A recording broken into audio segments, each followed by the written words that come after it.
آیا واقعا حس میکنید تورم 80%؟ چرا تورمی که ما مردم حس میکنیم بیشتر از آمار رسمیه؟ واقعا آمارها دارن دروغ میگن؟ حقیقتش اینه که آمارها دروغ نمیگن، احساس ما هم از تورم دروغ نمیگه. پس قضیه چیه؟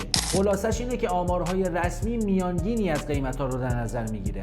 همه قیمت‌ها رو، هم قیمت خوراکی‌ها، هم غیر خوراکی‌ها، هم قیمت حوزه خدمات رو.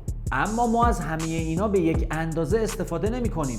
تورم‌هاشون هم با هم خیلی متفاوته. مثلا ما قیمت خدمات رو خیلی کمتر حس می‌کنیم. خدمات یعنی همین کرایه تاکسی، مترو، اتوبوس و اینجور چیزا.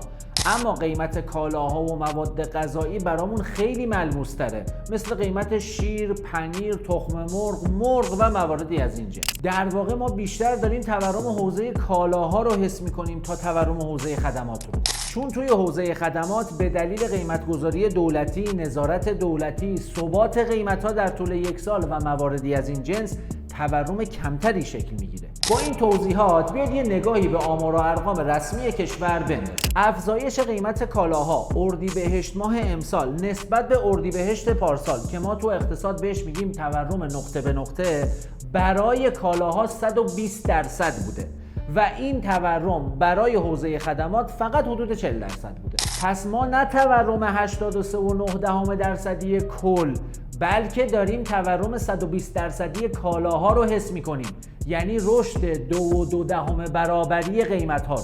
در بخش کالایی هم تورم مواد غذایی محسوس ترین بخش تورمه که اینجا هم ما داریم تورم 130% مواد غذایی رو حس میکنیم، یعنی رشد 2.3 برابری قیمت ها رو، نه تورم 80% کل رو.